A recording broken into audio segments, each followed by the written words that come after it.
And it's kind of hard to explain because some people think that it's more like a physical attribute that people have. When actually, when people think of it like that, it limits it. It makes it sound like only certain people have it instead of everyone having it. But that's basically it. It just allows you to become a Buddha, and everyone like has it. No matter how bad you are or good you are, you still have the capability of it. So what do you think about that concept? I like the concept because it makes it sound like you always get another chance. Even if you live a horrible life in this one, you always get another chance to become a Buddha in the next. Okay. Yes, you have anything to say? Sure. Just to add on to what she said, the concept of the Buddha nature began in India between 200 and 250 CE. Yeah. It's based on sayings from Buddha Gautama himself, which refer to the luminous mind. Yeah. The luminous mind is mentioned in Anguttara Nikaya Sutra, one of the sutras with discourses from the Buddha. Yeah. And one of the lines said, "Luminous, monks, is the mind, and is defiled by incoming defilements." So he's basically saying that the mind in its pure state is luminous, but when it's attacked by outside elements, distractions, or attachments, it becomes defiled or loses its natural Buddha-like qualities. Yeah. Yeah, and I went on to talk about the two truths as well, saying that the normal consciousness is part of the conventional truth, and it can be defiled by greed, exceptions, craving, jealousy, all those things. And the Buddha nature is part of the ultimate truth, an undefiled state of mind where the ebb and flow of conscious thought does not exist. Okay.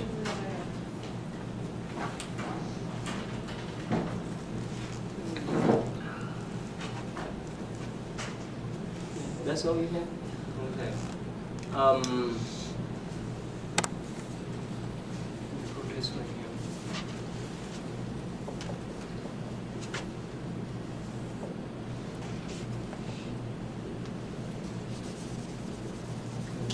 Put this, let me go.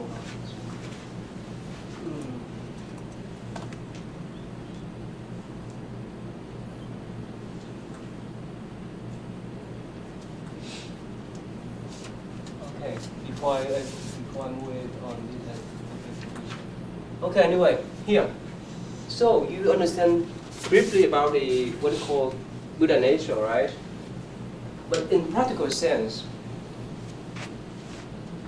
how do you understand? It's just the ideal, it's just the idea.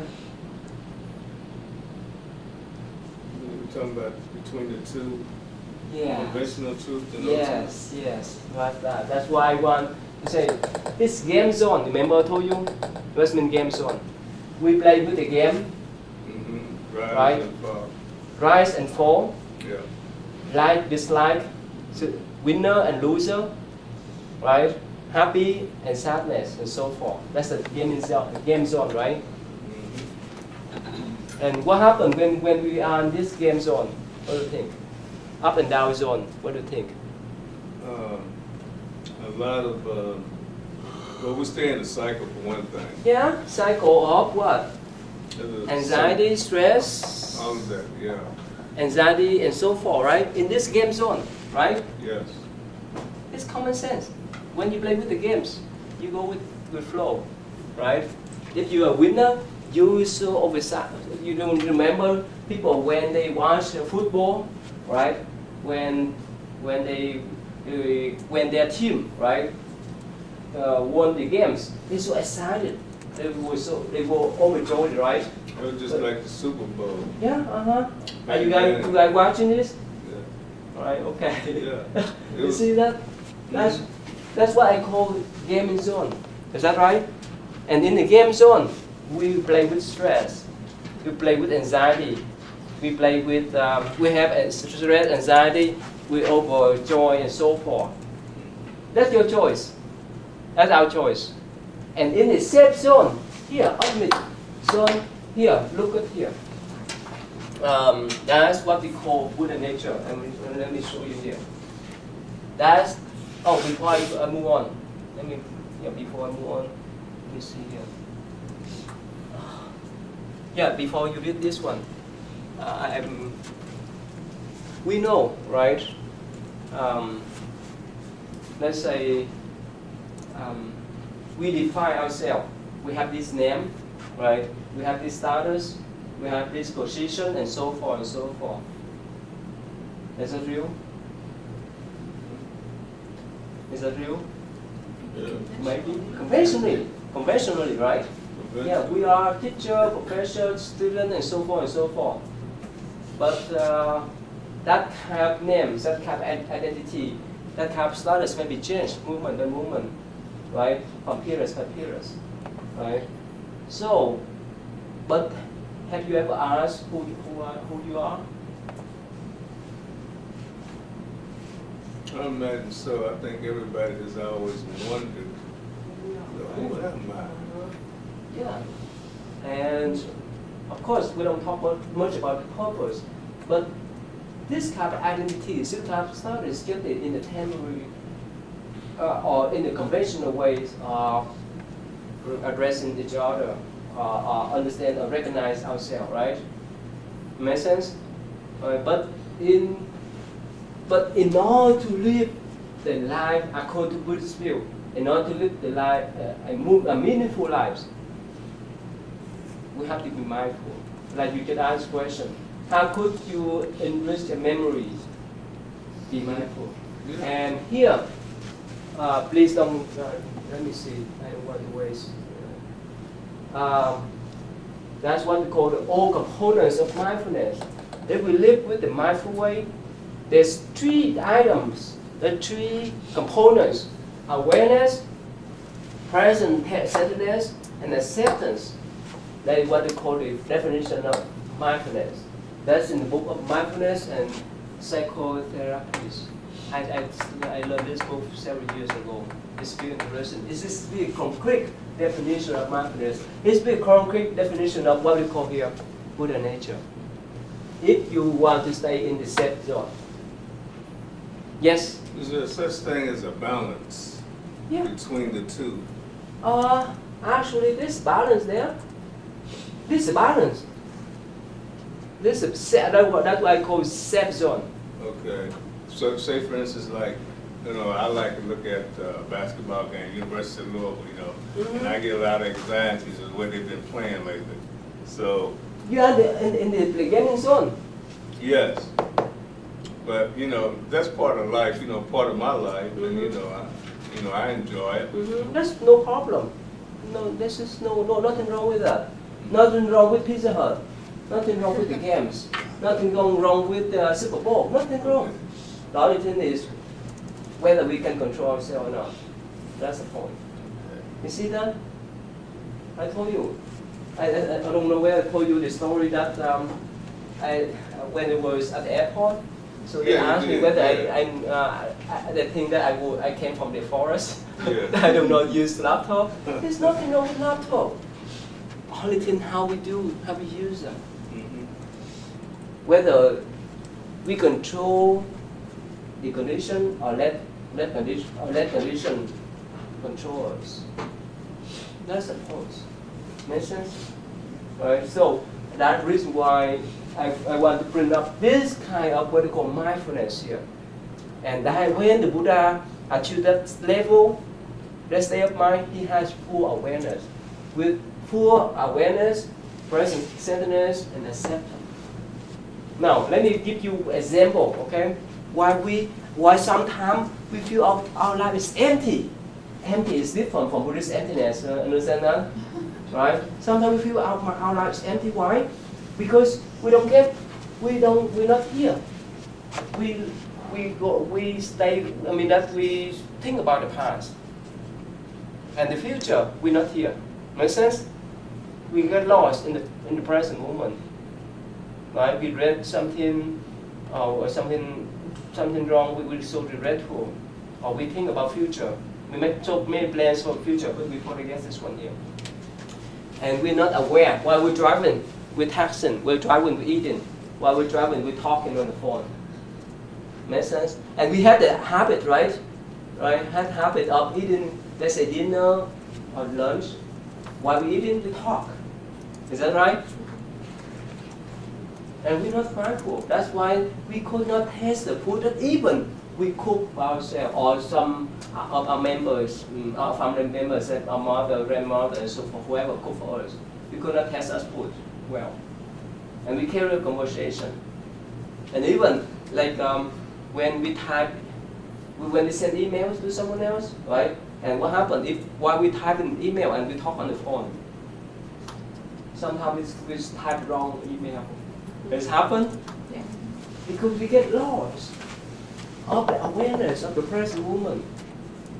Make sense? And the reason why we don't know what's something happening, we don't accept that. Like I told you many times, that if you, let's say you have too much expectation for your test, and what happens when you receive the test back, you don't accept your grade, because it's C or D. You reject that, you fight for that. That's why stress comes from. That's why we play the games here. You see that? So in Buddhist view, that's practical views of Buddha nature. You understand that?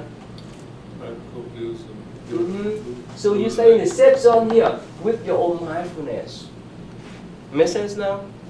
So you don't need to attend Nirvana, go to Buddha land, but here now, you live here now, you are mindful what you're doing, and you accept things as the way they are. You're more peaceful. That is Buddhist religious approach. You understand that now? Okay? Right. So this book is that's why now mindfulness is been used in the psychotherapies. And this is by this kind of concrete definition. So that's where they got that from. That's where that that's originated from. That's where that started from, the Buddhist mindfulness. Okay. So this is the book here. It's this very nice book. Okay, so the next one. Okay, let's go to Tantric channel. Yeah, what do you have there? Go ahead and stop me if I start going in like the wrong direction. That's okay, no But I problem. have Tantra is the action of channeling divine energies.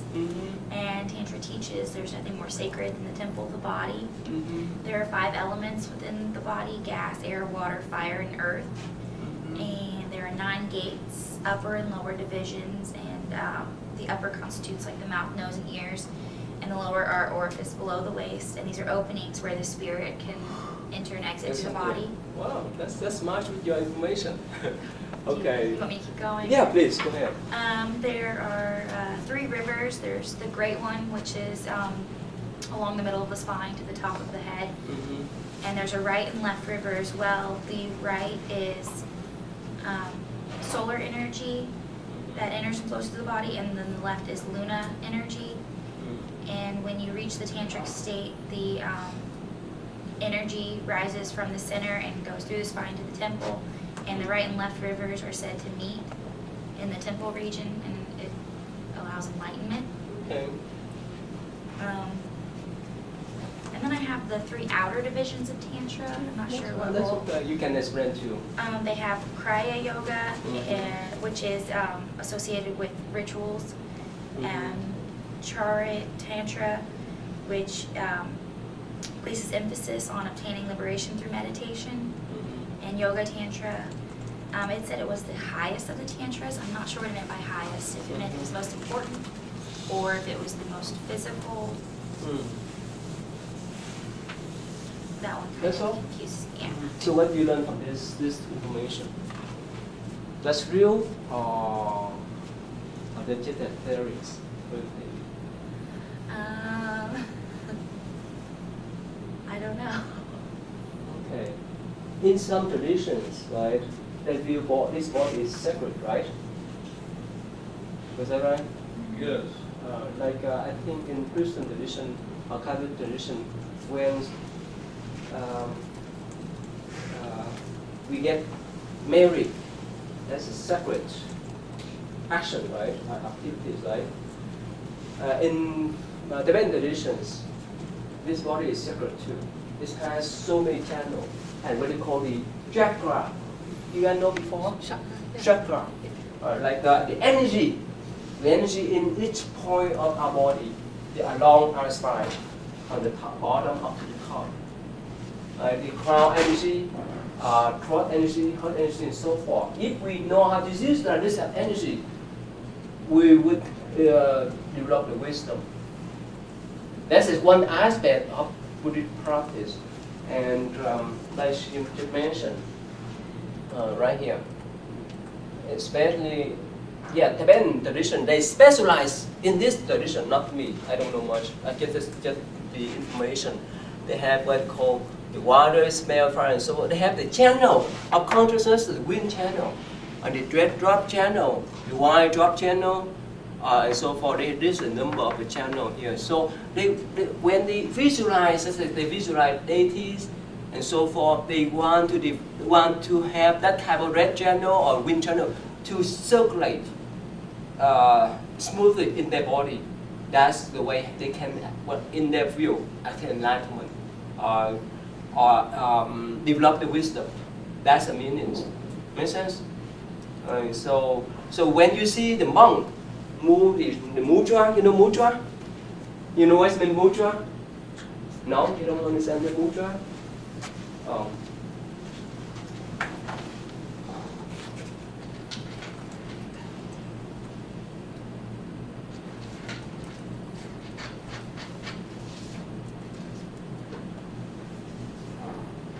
Here, you see that?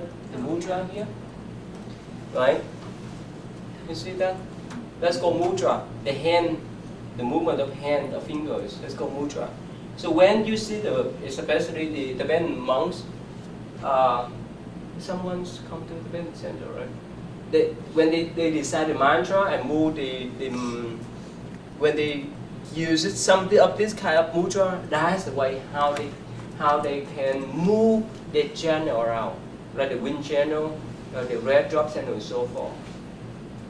You understand that? You mean they can move things physically? Mm-hmm. Oh, let me put it this way. Have you guys done acupuncture before? Acupuncture? You done? I'm a massage therapist. I can do acupressure. What's that? Acupressure and acupuncture. Acupuncture? You do that? I can do it, yeah. Oh, really? Can you tell them about the pressure Pressure point? points. Oh. Your body has pressure points throughout them, and they take needles and based off your chakras and your pressure points and the energy that's stored in your body, you can put it along your ears, or if you want to lose weight. If you are infertile, they can put it along their feet so the women can get pregnant. There's different areas of the body that they that go through the rest of your body through energy, and you can put the needles inside of there depending on what you want to do or where your pain is at. It can goes through your nerve endings and your sensories to relieve pain and stuff like that. So is this training for you guys? Or who knows acupuncture before? Oh, you have it? You know, right? Yeah, it's Well, I mean, I've heard of it, I've never done it. You never done, right? Yeah, Right. I've heard of it. Okay. You work in the hospital, you seen people do that kind of acupuncture? No. No, okay. That is the Eastern tradition. So anyway, according to, either the Tibetan traditions or the Chinese tradition, in our body, there's all kind of veins, all kind of channel. And the reason why we're sick, because some blockage. Yeah, that's right, some blockage in our channel. So you know how to do that one, right? You use with the needles too? Mm-hmm. Wow. I got my associate's degree in healthcare support as associate of science with massage therapy. Oh, really? My instructor was actually an Eastern medicine doctor, and she taught us how to do it. Oh, really? Yeah, she So- practices in Evansville. So how long did it take you to 2 be years. certified? 2 years? Mm-hmm. It's easy to. It's hard. I had to take kinesiology, physical science, and I'm one anatomy too. I mean, Yeah. something like that. There's some point. Let's say it's very dangerous, right? Uh-huh. If you use the needle to put on your forehead, because your nerves are around your brain, right? They can If use you magnets too. They use magnets too. Sometimes they'll put it on there so that the needles don't, because some people don't want to have the needles stuck in their skin, so they actually have magnets now that will stick to you. the magnet. Oh, it's Yeah, better now. A lot of Right. shoulder, and people with back pain, they'll get the magnets up there. Oh. There's It's- chakras up their back and the channel in the back I so that see. their It's- spine. But it doesn't work much like the doesn't work as well. the needles, right? Right. Yes. So that works, huh?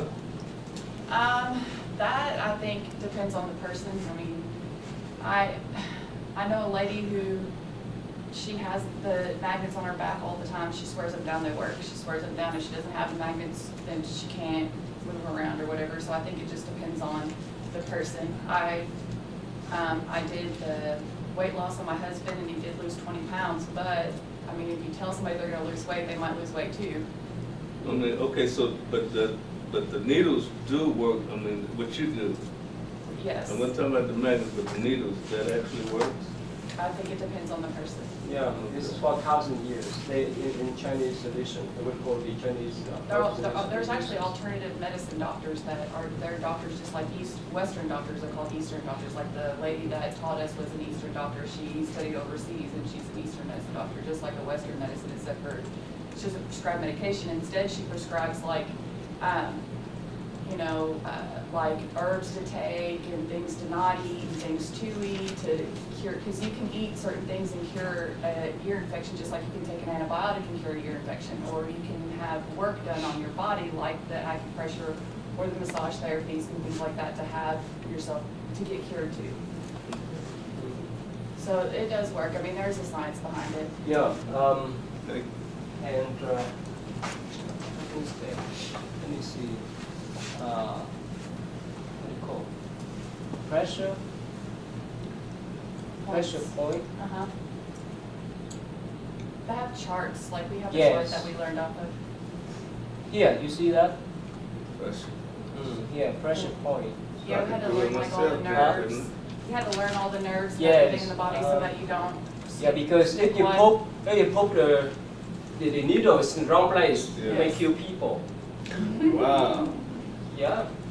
So, and underneath of your foot, this is all kind of nerves there, all kind of channel there. You see that's this one here? Mm-hmm. Yeah. So, well, I thought that you guys probably know all this, but it sounds new. Oh, really? Okay. Anyway, let's go back here. So that's why they have in the Tibetan tradition the chakra or the time to channel there. Yeah.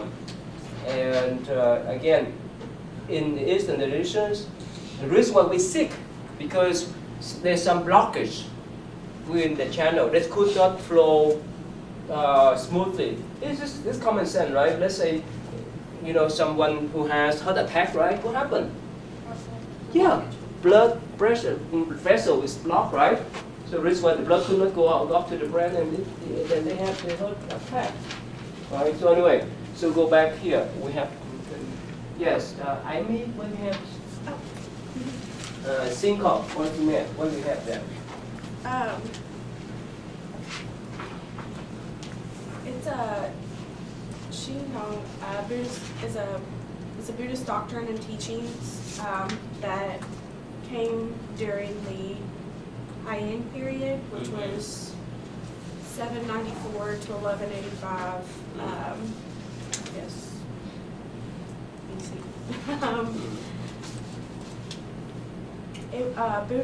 When a Buddhist monk named Kukai. Kukai traveled to Japanese, China in 804 to study Eros. A Tantric tradition. you can say. Practices in China.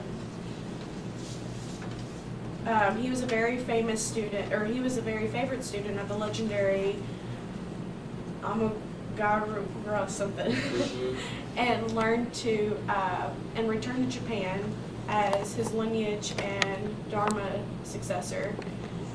But it's a type of Buddhism.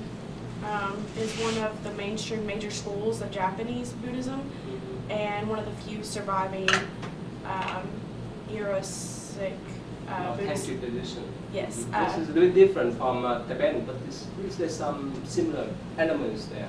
But it originally came from India to China Yeah. through traveling such monks and Amagara and the Vera boy dude. Cool guy. Okay. Okay, that's fine. Yeah. Yeah, the Joe, you have anything to add? Well, basically, and what she said, look, I went to China to practice and learn Buddhism and came back with it and spread it out in Japan. And the teachings of Shingon are based on early Buddhist tantra. That's all I know. It's similar Tibetan tradition, but Tibetan tradition they add more elements later on. Okay, they want to talk briefly, but the thing that is really important today, they want to talk the last one, Tibetan book of them. Okay, next one. Next one. Asia, what do we have for Guru? What I found was kind of, seemed like it was more related to Hinduism, so I don't know if this is right. But, well, in Hinduism, the ultimate goal of religious life is to escape samsara, which is the cycle of birth, death, and rebirth. And to do this, you reunite with the soul of Brahman. And the means to do this is called yoga. And by applying mental techniques that lead to altered states of consciousness, and by physically training the body, the spiritual seeker attempts to experience the reality of the soul within and eliminate bad karma. Okay. And to do this type of yoga, you have to have a guru, which is a spiritual teacher Okay. who can monitor the disciples' development and lead him or her toward their final release. Thank you. What do you have?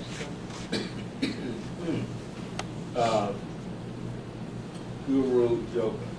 Yeah. What I found was it is excuse me. You have these guru. The guru teacher is, from my understanding, is people saw them as kinder than a Buddha himself because they're experiencing him personally. Excuse me. And they, you have to have a guru teacher in order to follow the path of This is Buddhism. the path of Buddhism. And this is these teachers come from a lineage. Lineage. Yeah, lineage of teachers from the beginning of Buddhism. And as she was talking about the Tantra yoga, they emphasized that too. They emphasized the oneness, coming to oneness of the self, and kind of choked up right That's now. okay. Next time, see. Excuse me. Okay. I think I'm gonna get some water. Okay, yeah, please. Okay, now let me ask you, do you have anyone of you work on your master degree or PhD degree here? Are you working on master degree, right? You have any advisor? You work with your advisor or professors for your thesis? Oh, yeah, I'll have to have a thesis committee. Oh, thesis committee, and you work with some of your professors, right? Yeah, professors, yeah. It's similar, right? In Buddhist tradition, you work with your teacher, guru, and you follow his or her advice. It's common sense, right? And plus, okay, so that's the idea. I want to talk short, and I need to talk more about this one here. How about Lady Taylor? Taylor is here? Oh, no, he's not here. Lady Yoga, you know Lady? Lady is, let me talk here. Lady, in Tibetan tradition, Lady is some kind of celestial beings.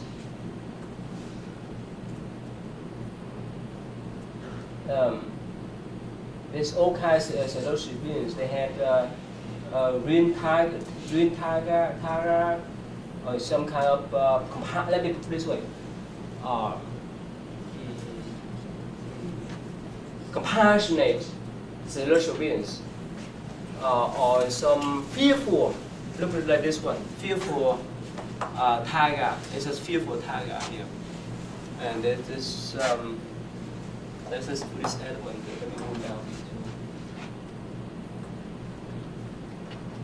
That's just different from, yeah, anyway. So basically,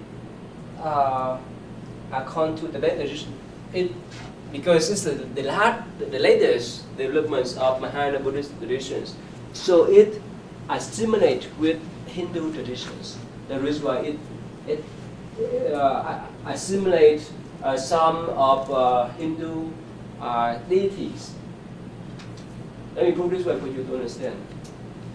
What is your model of life?